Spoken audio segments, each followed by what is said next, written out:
Rachel woke up that Thursday morning in November with a familiar tightness in her chest. The pale morning light filtered through the curtains of their Brooklyn apartment in Williamsburg, revealing the bedroom she'd shared with Sarah for the past 4 years. The constant hum of traffic on Bedford Avenue already echoed outside, announcing another frenetic day in the city that never sleeps. She turned and watched Sarah still sleeping. Her dark curly hair was spread across the pillow, and she looked as peaceful as always. But Rachel knew that serenity concealed something she could no longer decipher. When exactly had everything started to fall apart? She got up quietly and walked to the open kitchen of their loft-style apartment. While brewing coffee in their French press, she gazed out the window at the bodega across the street, where New Yorkers were already lining up for their morning bagels and coffee. Everything seemed to follow its normal course. But within these 4 walls, Rachel felt like she was losing the woman she loved. Sarah appeared 40 minutes later, already dressed in the navy blazer she wore for her job at the publishing house in Midtown Manhattan. Her hazel eyes, which once looked at Rachel with an intensity capable of disarming any defense, now seemed to focus on something distant, unreachable. "Morning," Sarah said, pouring herself coffee without meeting Rachel's gaze. "Morning, babe," Rachel replied, trying to sound natural. "Did you sleep okay?" "Sort of. Got that big pitch meeting today. Couldn't stop thinking about it." The answer came automatic, perhaps too rehearsed. Rachel watched Sarah check her phone for the 4th time in less than 10 minutes. The screen briefly illuminated her face, and a subtle smile, almost imperceptible, appeared before she quickly put the device away. "Anything important?" The question escaped before Rachel could filter the anxiety in her voice. "Nothing much, just the workgroup chat." Sarah grabbed her messenger bag and planted a quick kiss on Rachel's forehead. "Gotta run. I'll be late. See you tonight." And she left, taking only her Jo Malone perfume and a trail of doubts that suffocated Rachel. Rachel worked as a freelance photographer, and her small studio occupied the corner of their living room. From that window, she could see parts of the Manhattan skyline in the distance, with its iconic skyscrapers piercing the clouds. But that morning, concentration simply wouldn't come. She opened her MacBook, tried to focus on editing photos from a recent wedding shoot in Central Park, but her mind kept returning to the past 4 months. The changes started subtle. Messages Sarah hid quickly, phone calls she took on the fire escape with the excuse that the signal was better outside, outings with co-workers that used to always include Rachel, but now were just the publishing team. What hurt most was the emotional distance. Sarah was there physically, but her mind seemed to inhabit another universe. The deep conversations they used to have until late into the night had been replaced by superficial dialogues about bills and tomorrow's appointments. Rachel closed the laptop and picked up her phone, opening the photo album. There was one taken in Prospect Park about a year ago. They were sitting on a picnic blanket, holding hands, smiling at the camera while the sun set behind the trees. The light in Sarah's eyes in that photo was something Rachel hadn't seen in months. When Sarah came home from work that evening, Rachel was preparing chicken marsala, the dish Sarah always said was her favorite. A perhaps naive attempt to recover some of the connection that seemed to be slipping away. "Smells amazing," Sarah commented, but her voice carried an indifference that cut through Rachel like a blade. They ate dinner exchanging pleasantries about the subway delays, the unseasonably warm weather for November. Nothing that really mattered. It was as if they were playing characters in a show they both knew by heart, but that had long lost all emotion. After dinner, they sat on the couch to watch a series, but Rachel noticed Sarah checking her phone every few minutes, typing rapidly and putting it away urgently whenever she noticed she was being watched. "Is everything okay?" Rachel finally asked, pausing the episode. Sarah looked up, and for a split second, Rachel saw something flash across her face. Guilt? Fear? But the mask quickly returned. "Of course, why do you ask? You seem absent, distant. It's been like this for a while. It's just work, Rach. This new imprint is draining all my energy." The explanation came quick, maybe too prepared. Rachel wanted to push, wanted to say this went beyond work exhaustion, that she felt they were losing each other. But the words got stuck, swallowed by the fear that forcing the conversation might precipitate something she still hoped to avoid. That night, lying in the same bed they'd shared for years, there was an invisible chasm between them. Rachel stared at the ceiling, listening to Sarah's breathing beside her, wondering at what exact moment that space had formed. And more importantly, was there still time to close it? If you've ever felt something was changing in an important relationship, but couldn't identify exactly what, you understand what Rachel is going through. Subscribe to the channel to follow this emotional journey. The following days dragged on in a mechanical and suffocating routine. Rachel woke up, brewed coffee, worked on photo projects that no longer excited her, and pretended everything was normal. Sarah left for the publishing house, came back late, talked about manuscripts and meetings, and that distance remained there, growing like a weed nobody planted but now occupied every inch of the apartment. Tuesday evening, Rachel was in the kitchen organizing dishes when she heard Sarah's phone buzz on the coffee table. Sarah was in the shower, and Rachel found herself staring at the device as if it held all the answers she desperately needed. Invading someone's privacy wasn't her style. Trust had always been the foundation on which they'd built their relationship, but in that moment, with her hands still damp, Rachel felt a compulsion that scared her deeply. She took 3 steps toward the phone. She could unlock it. She knew the passcode. Sarah had never hidden it. Maybe finally discover what was happening. But her fingers stopped midair, trembling. No. This wasn't how she wanted to discover the truth. If there was something to be revealed, it needed to come from Sarah, not from a violation of trust. She went back to the sink, but the tightness in her chest remained, intense and painful. On Friday, Sarah mentioned during breakfast that she'd be going out after work with some colleagues. "We haven't hung out outside the office in a while," she explained, but didn't suggest Rachel join her, as she always used to. "Have fun," Rachel said, swallowing the disappointment rising in her throat. Sarah left at 7:30, and Rachel stayed alone with a laptop full of pending projects and a mind unable to concentrate on any of them. She decided to walk around the neighborhood. Maybe the outside air could relieve the suffocation she felt. She walked down to the East River waterfront, where bars and restaurants were already filling with New Yorkers enjoying happy hour.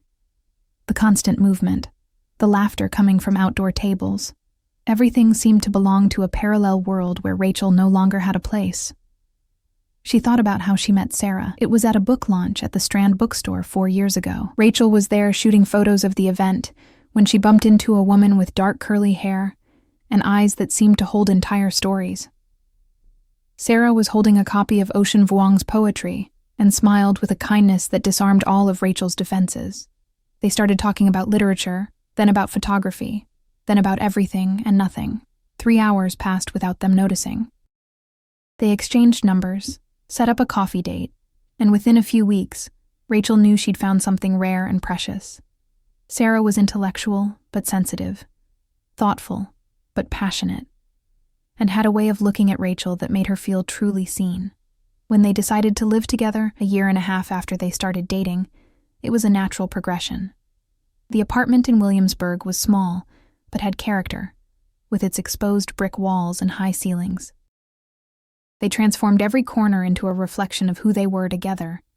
Plants Rachel insisted on nurturing, Sarah's books stacked everywhere, photos scattered on the walls documenting trips to the Catskills and lazy Sunday afternoons. But now, walking alone along streets they'd walked hand in hand so many times, Rachel felt that story was reaching a breaking point she couldn't understand. She went home when the sky began to darken, painted orange by the last rays of sun filtered through the city's characteristic haze. The apartment was silent and empty. She made a sandwich, tried to watch something on Netflix, but her mind wouldn't turn off. At 10:30 that night, Sarah still hadn't returned. Rachel sent a text. "Everything okay? It's getting late." The response came 15 minutes later. "Yeah, lost track of time. Heading back now." Sarah arrived just before 11:30, with flushed cheeks and a smile Rachel hadn't seen in weeks. There was a lightness in her movements, a genuine happiness that made Rachel's heart contract painfully. "How was it?" she asked, trying to sound interested rather than hurt. "Great. Jessica told these hilarious stories about impossible authors." Sarah dropped her bag on the couch and went straight to the bedroom. Rachel stood frozen in the living room, processing. Sarah was happy. Genuinely happy. But that happiness seemed to come from a place where Rachel no longer had access, from moments they no longer shared. Saturday morning, they slept in late.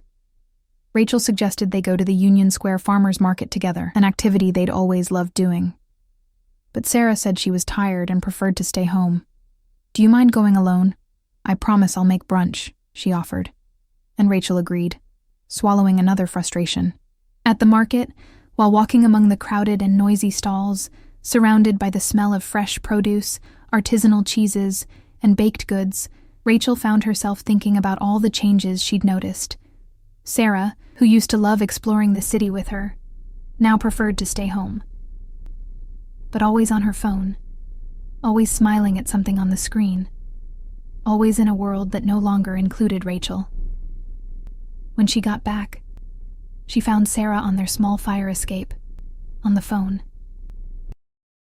She was smiling, speaking quietly, and when she noticed Rachel entering, she quickly said, "Gotta go. Talk to you later," and ended the call. "Who was that?" Rachel asked, putting the market bags in the kitchen. "My sister. She was telling me about plans for my mom's birthday party." The explanation made sense. Sarah's mom's birthday was next month. But there was something in the way Sarah looked away that planted another seed of doubt in Rachel's heart. Sunday was tense.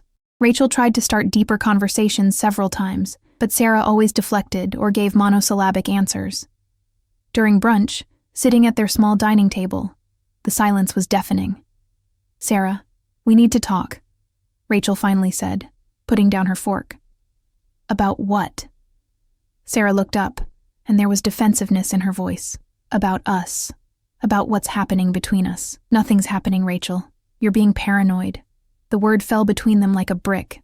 Paranoid. Rachel felt tears burning her eyes, but she held them back with all her strength. "I'm not being paranoid. You've changed. We've changed. And I just want to understand why." Sarah sighed, running her hands through her curly hair. "I'm exhausted. Work is consuming me. It's nothing more than that." "Then why do you seem happy when you're not with me? But when we're together, it feels like you're just here? Physically present, but absent in everything else." It was a low blow, Rachel knew. But the truth, even painful, needed to be confronted. Sarah stood up abruptly from the table. "I'm not having this conversation right now. You're creating problems that don't exist." And she left the room, leaving Rachel alone with a plate of food she could no longer swallow, and a heart that felt like it was breaking into pieces. That night, they slept, each turned to opposite sides of the bed, and the chasm between them seemed to have become an insurmountable ocean. When you feel like you're fighting alone to save something important, but the other person doesn't seem willing to meet you halfway, the pain is indescribable. If this story is touching you, subscribe to the channel. Monday dawned overcast, typical of November instability in New York. Rachel woke up before Sarah and lay staring at the ceiling, listening to the sound of early morning garbage trucks on Bedford Avenue and the light drizzle starting to tap against the window. She'd made a decision during the sleepless night. She couldn't continue living in this torturous uncertainty. She needed the truth, even if that truth would destroy her. Sarah left for work at 7:40, grabbing a compact umbrella and depositing a mechanical kiss on Rachel's cheek. "See you later," she said, and closed the door. Rachel spent the entire day trying to work, but her mind was completely focused on what she was planning to do. She felt guilty about the idea that had germinated in her head, but the need to understand what was destroying their relationship was stronger than remorse. At 5 p.m, when Sarah would normally arrive from the publishing house, Rachel was nervous. She made chamomile tea to try to calm her nerves and waited in the living room, mentally rehearsing how she'd start the conversation. Sarah arrived at 5:40, wet from the drizzle that had intensified. "Ugh, what terrible weather," she commented, taking off her shoes at the entrance. "The L train was a nightmare. Come have some tea. I made it for us." Something in Rachel's tone must have alerted Sarah, because she hesitated before joining her on the couch. "Sarah, I can't do this anymore," Rachel began, her hands shaking as she held the mug. "I need you to be honest with me. What's happening?" "Rachel, we already had this conversation." "No, we didn't. You called me paranoid and ran away." But I deserve more than that. What we've built deserves more than that. Sarah stayed silent, looking at the tea as if it contained all the answers in the universe. Sarah, please. If you don't love me anymore, if you found someone else, if you want to leave, I can handle it. What I can't handle is this uncertainty, this feeling that I'm losing you little by little without understanding why. Tears finally started rolling down Rachel's face, and she didn't try to hide them. Sarah looked up, and Rachel saw she was crying too. It's not what you think, Sarah said, her voice breaking. Then tell me what it is, please. Sarah took a deep breath, as if preparing to dive into icy waters. I'm scared, Rachel. Scared of what? Scared of everything.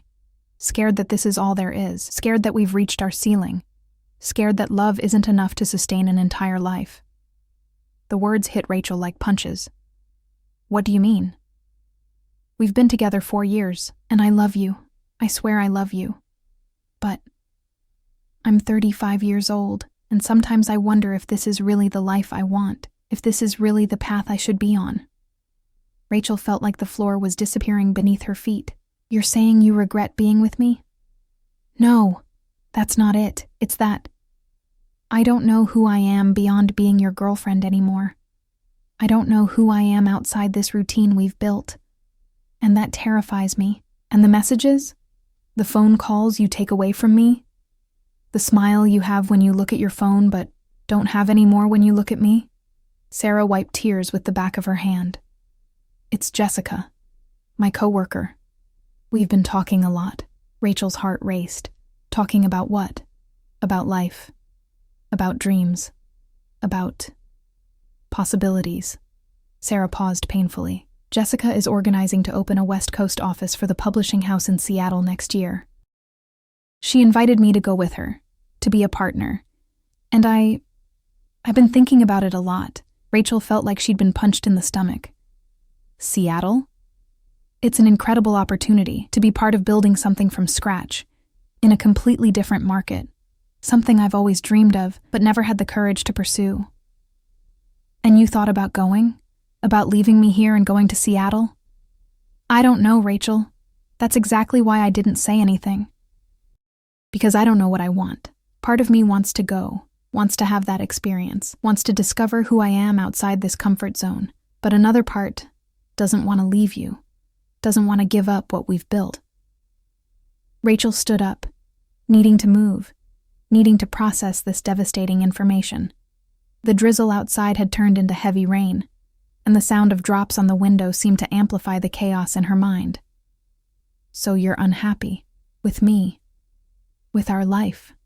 It's not about you, Rachel. It's about me. About feeling stagnant, living on autopilot. And I know it's not fair to you, I know. But I don't know how to fix this. Rachel turned to Sarah, and the pain in her chest was as physical as it was emotional. You could have told me. We could have talked about this together. Instead, you pulled away, left me in the dark, made me feel like I was going crazy. I know.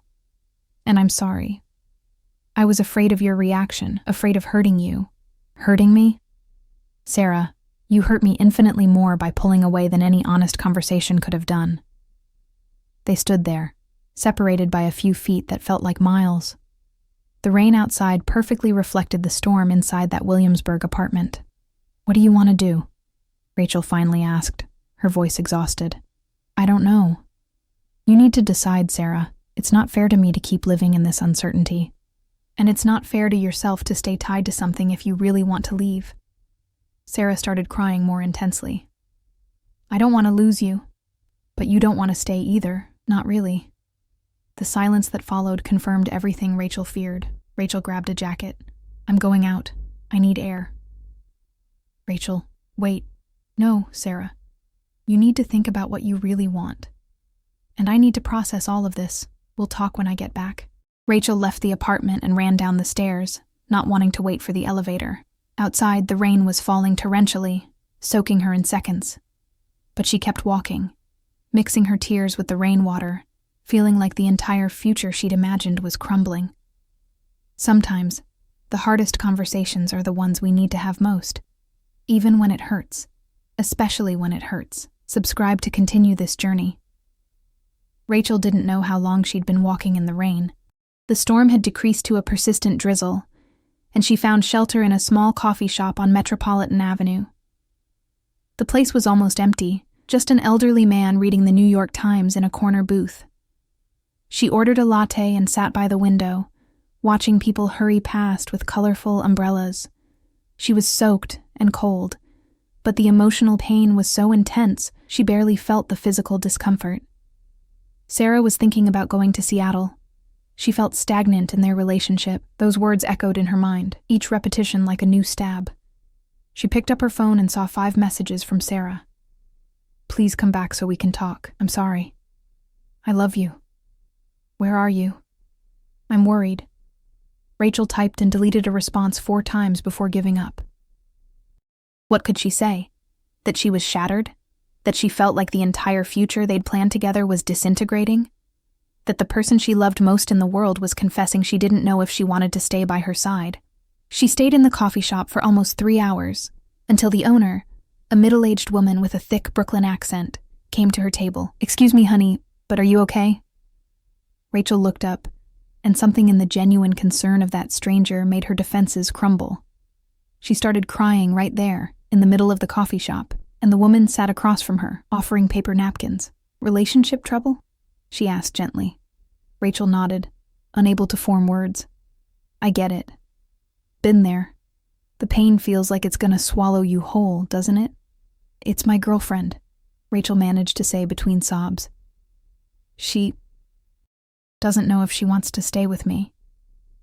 The woman held her hand across the table. "And you? Do you still want to be with her?" "More than anything. But I don't know if that's enough. Love, sweetheart, is never just about what we want. It's about what we're willing to fight for, to build, to sacrifice. But it's also about recognizing when the other person isn't in the same place you are. And that hurts like hell." Rachel wiped her tears. "I don't know what to do. Go home. Talk to her for real. Not with anger or hurt, but with raw honesty. And then, whatever you both decide, know that you'll survive. We always survive. Might not feel like it now, but it happens." Rachel thanked the woman, paid for her latte, and left the coffee shop. The rain had stopped completely, and the night sky was beginning to clear, revealing some stars between the clouds. When she arrived at the apartment, it was almost 10 at night. Sarah was sitting on the couch, her eyes red and swollen from crying. She stood up as soon as Rachel entered. "You're soaked. I'll get you a towel." "Sarah, wait." They stood in the living room, and Rachel took a deep breath, searching for the right words. "I understand," Rachel began. "I understand that you feel stagnant. I understand that you want more from life, that you want to grow professionally, and I understand that sometimes we need to find ourselves alone before we can be truly present with another person." Sarah was crying again. "Rachel, but what hurt me wasn't that you wanted to grow or explore new opportunities. It was that you pulled away from me instead of letting me be part of this journey. It was that you built this wall between us instead of trusting we could figure this out together. I know. And I'm sorry. I was so afraid of hurting you, of disappointing you, that I ended up doing exactly that." Rachel stepped closer, stopping a few feet from Sarah. "Do you want to go to Seattle?" Sarah hesitated, but then nodded slowly. "I think so. I think I need this experience." "And do you want to go alone?" I don't know. Part of me wishes you'd come with me, but another part knows I need to do this for myself, you know." Rachel felt tears returning, but she let them flow freely. "I'm not going to Seattle, Sarah. My life is here. My photography business, my clients, my family. And more than that, I can't make this move for you, because if I go, it would be exclusively for you, not for me. And one day you'd realize that and resent me. Or I'd resent you. So, what do we do?" Rachel sat on the couch, suddenly exhausted. "I think we need to be honest, completely honest. You want to go. You need this professional and personal experience, and I can't hold you here knowing you'll resent having stayed. Are you saying we should break up?" The word hung in the air between them, heavy and final like a decree. "I'm saying maybe we need to admit we're at different points in our lives. And that's okay. It doesn't mean what we had wasn't real or important. It just means sometimes people grow in different directions, and forcing convergence only creates suffering. Sarah sat next to Rachel, and they stayed there, side by side, in silence. Outside, the city continued its frenetic nightlife. But inside that apartment, two people were processing the end of something that had been deeply meaningful to both. "I love you," Sarah said, her voice breaking. "You need to believe that." "I know, and I love you too." But sometimes love isn't enough to sustain a relationship when paths diverge, is it? Sarah rested her head on Rachel's shoulder, and Rachel put her arm around her. They stayed embraced on the couch, crying together, mourning the end of something beautiful, but recognizing the need to follow different paths. "How do we do this?" Sarah asked. "How do we break up after 4 years?" "Carefully, I think, with kindness, with respect for what we built and gratitude for what we lived." "When do you think I should go?" Rachel took a deep breath. The question was practical, but carried so much weight. "When you're ready. But I think the sooner, the easier it'll be for both of us to move forward without prolonging the agony." They talked through the entire night, about logistics, about the apartment, about how they'd divide the belongings they'd bought together. But they also talked about good memories, about what they'd learned from each other, about gratitude for having found each other, even though they were now saying goodbye. When the sun began to rise, painting the New York sky pink and orange, they were still on the couch, exhausted, but with a painful clarity they hadn't had in months.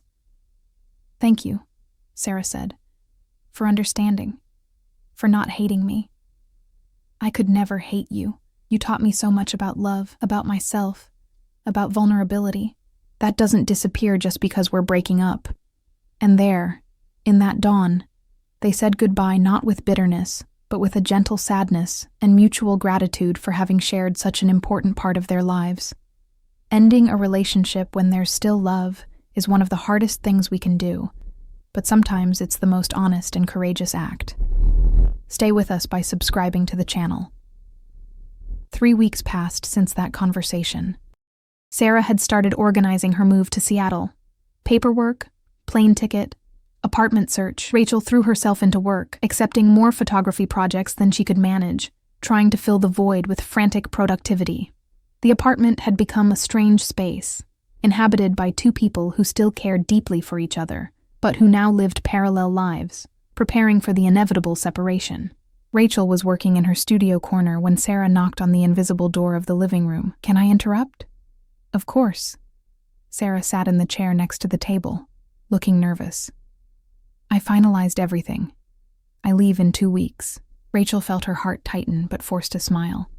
"That's great, Sarah. Really. I know we already talked about this, but are you absolutely sure? Sure you don't want to try to make it work long distance? Sure this is really what you want?" Rachel stopped what she was doing and turned completely to Sarah. "Long distance would work if we were in sync, if we both wanted exactly the same thing. But that's not the case. You need this experience alone, without being emotionally tied. And I need to move forward, not stay in limbo waiting for something that might never be what it was again." Sarah nodded, wiping away a tear that escaped. "You've always been wiser and braver than me. It's not wisdom or courage. It's just recognizing reality and trying to deal with it in the most mature way possible." That night, they had dinner together for the last time in the apartment. Rachel had made chicken marsala, and they talked about trivial things, avoiding the elephant in the room that was the imminent goodbye. After dinner, Sarah brought out a box from a closet. "I was organizing stuff and found this." Inside the box were photos, concert tickets, museum passes they'd visited together. 4 years of memories condensed in a shoebox. "Can we split them?" Sarah suggested. "Choose some for each of us?" They spent over an hour reliving each photo, laughing and crying in equal measure. There was the photo from Prospect Park, the one from moving day, the one from a weekend in the Finger Lakes where they got lost trying to find a waterfall. "Keep this one," Sarah said, handing Rachel the Prospect Park photo. "You always said it was your favorite." Rachel accepted the photo, tucking it away carefully. "And you keep this one," she said, passing Sarah a photo of them at the Brooklyn Museum. both laughing in front of an abstract sculpture. The following days passed too quickly and too slowly simultaneously. Sarah packed her things, said goodbyes to friends and family, and Rachel observed it all with a mix of sadness and resignation. The night before departure, Rachel woke up early and found Sarah already up, drinking coffee on the fire escape. The dawn light illuminated her profile, and Rachel burned that image into her memory. "Couldn't sleep on your last night here?" Rachel asked, joining her. "Couldn't. Too much going through my head. Want to talk?" Sarah turned to Rachel, and there was raw vulnerability in her eyes. "I'm terrified. Afraid I'm making the biggest mistake of my life. Afraid I'll get there and realize I left behind the only thing that really mattered." Rachel took Sarah's hand. "And if you discover that, come back. We don't have to close doors forever. But you need to go discover who you are without me. And I need to discover who I am without you.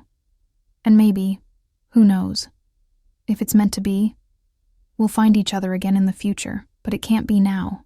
How do you accept everything with such grace?" "I'm not accepting with grace," Rachel admitted, her voice breaking. "I'm falling apart inside, but I know that holding you here out of selfishness would only destroy what we still have of love for each other. And I don't want that. I'd rather let you go and keep good memories than hold you back and create resentment." Sarah started crying, and Rachel hugged her, both clinging as if they wanted to etch the physical sensation of that embrace into permanent memory. The next day, Rachel helped Sarah load her suitcases into the lift that would take her to JFK Airport.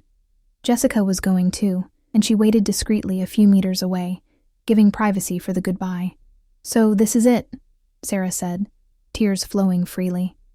"This is it," Rachel confirmed, also crying. "Thank you. For everything, for understanding. For being the most incredible person I've ever known.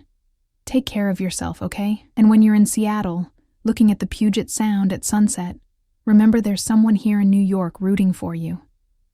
They hugged one last time, a long embrace that tried to condense 4 years of love, affection, complicity, and goodbye. When they pulled apart, Sarah got in the car without looking back, because she knew if she did, she might not have the courage to leave. Rachel stood on the sidewalk, watching the car disappear into the chaotic Brooklyn traffic. She felt empty, as if an essential part of herself had just left. But she also felt something unexpected. A small spark of something that might be hope, or maybe just the awareness that she'd survived the worst. She went back up to the apartment, which now seemed bigger and quieter. Half the books had disappeared from the shelves. The closet was half empty. But Rachel looked around and realized that although she was alone, she wasn't lost. She grabbed her MacBook and opened a new file. She started writing, not for a client, but for herself. She wrote about love, about loss, about the courage to let go, and as she wrote, tears continued falling, but there was also a sense of liberation. Her phone rang. It was Maya, her best friend since college. "She left? Just now. I'm getting an Uber. Bringing ice cream, and we're gonna watch bad movies and cry together." Rachel smiled through the tears. "Thanks, Maya. That's what friends are for." When Maya arrived half an hour later, Rachel had already tidied the living room, put away the scattered photos, and begun the process of transforming that space that was theirs into a space that would be just hers. They sat on the couch with pints of ice cream, and Maya didn't ask invasive questions. She just stayed there, present, offering the silent comfort of someone who understands that sometimes there are no words capable of easing the pain. "You know what's weirdest?" Rachel said after a long silence. "I still love her, deeply, but I also know that letting her go was the right thing to do." "That's called mature love," Maya replied. "It's rare and painful, but it's the truest kind there is." That night, Rachel slept alone for the first time in 4 years. The bed seemed huge, the apartment too quiet, but when sleep finally came, she dreamed not of the past, but of future possibilities she couldn't yet name. 4 months later, Rachel was at a cafe in the West Village, working on an exciting new project, a photo essay documenting queer spaces in New York, when her phone buzzed. It was a message from Sarah. "Seattle is beautiful and challenging, but it's also been hard in ways I didn't expect. Thank you for letting me come. I sincerely hope you're doing well. Rachel looked at the message for a long time, feeling a familiar pang in her chest. Then she typed her response. I'm glad you're living your adventure and building something of your own. I'm good. Discovering who I am alone. It's scary sometimes, but it's also liberating. Take care. And sent it. There were no more messages that day, but Rachel found herself smiling. A small but genuine smile. Sarah was okay, and she was okay too.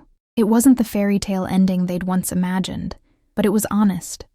It was real, and in some strange way, it was beautiful in its own right. Rachel finished her coffee, packed her camera bag, and walked out onto the street. The afternoon in New York was pleasant, and she decided to walk through the village she loved so much.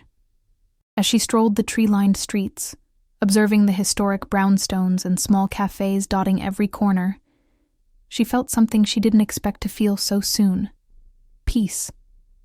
The love she'd shared with Sarah hadn't disappeared. It was stored in a safe place in her heart, an important and formative part of who she was. But now, there was also room for other things.